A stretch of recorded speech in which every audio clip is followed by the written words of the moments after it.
Hello, this is Crystal Racing once again with an Italian Grand Prix Crystal score review of 2022. Max Verstappen wins his 5th consecutive race of the season. It is now, I think, God, how many races has he now won? 10, 11 races now? Goodness me, what a season he's having. But whatever number of wins he's had, it's 10 out of 10 yet again. He started down in 7th. He quickly made his way up the order, overtaking 4 cars in 1 lap, getting into a podium place by halfway through lap 2.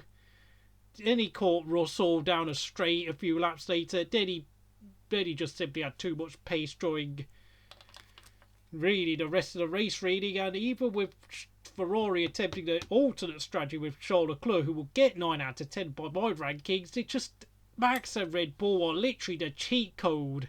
Max Verstappen, in my eyes, is now going to win 10 races in a row. It's going to happen. I'm sorry, Sebastian Vettel fans. Your hero's record is going to fall this season before he goes to retire. I know it's a sad way for Sebastian to retire, losing his most coveted record, but Max Verstappen is a star of the future. We have to say it now. Charles Leclerc, 9 out of 10, qualified on pole, but of course, Max Verstappen is literally a cheat code that you cannot beat unless, of course, you get a gun out and you shoot him dead. 3rd place, George Russell, 9.5 out of 10. Once again, another great performance by the young Briton, doing bits for Mercedes, who, of course, that car is absolutely awful. Carlos Sainz, 8 out of 10, didn't finish on the podium. Of course, Max Verstappen said the boost didn't bother him. I really respect him for that because, we get people like Russell and Lewis Hamilton cry every time anyone dare says anything horrible about them. Lewis Hamilton, 8.5 out of 10, had problems with the car, I think. Did well to finish 5th, nonetheless. 6th place, Sergio Perez, 6 out of 10.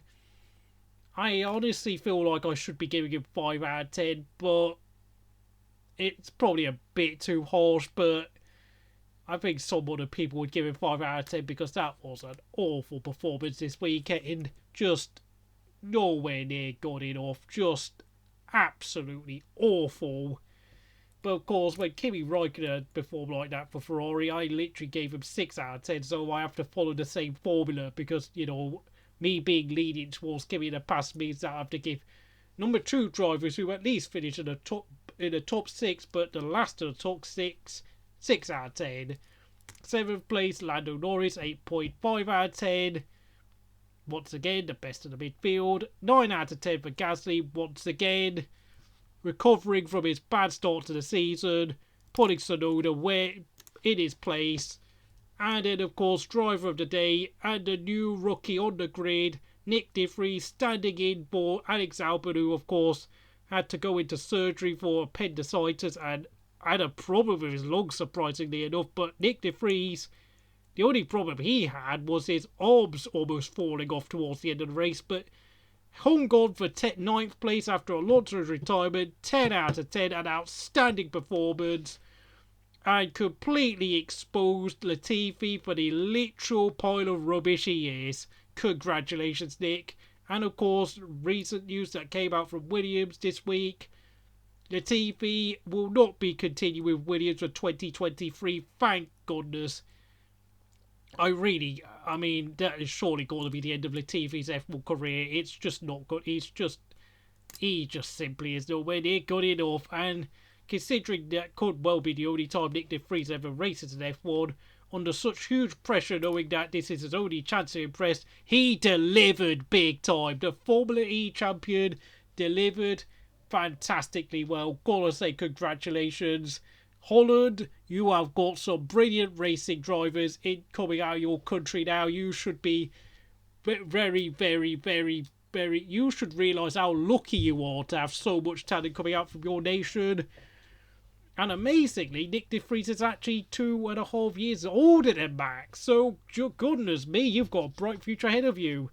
Joe Guanyu, I beg your pardon, 8.5 out of 10, scoring another point for Alfa Romeo, who of course have just announced that their partnership with Sauber will be ending at the end of 2023. So it's Chinese Communist Party money will be very useful in the next few years, since of course Sauber are just a bunch of NPCs in F1 terms. And for the rest of the drivers who didn't score a point, Ocon 7 out of 10. For some reason, Alpine's car just once again beaten by Alonso. I mean, Ocon, you're just mid. You're just average, man. Mate, you're more mid than Southampton. Let's just leave it at that. 12th place, Mick Schumacher, 7 out of 10. Apparently, some got frustrated by the safety car coming out in the last 5 laps. Of course, how can I forget the safety car? Now, obviously, the marshals struggled to get Ricciardo's car out of the way. I think in the last 5 laps, if there's a delay in terms of a car being removed on the track and the safety car struggling to pick the lead car up, I think they should have a special orange flag situation where they quickly park the cars up in a red flag style situation, but the drivers must remain in their cars for 5 minutes.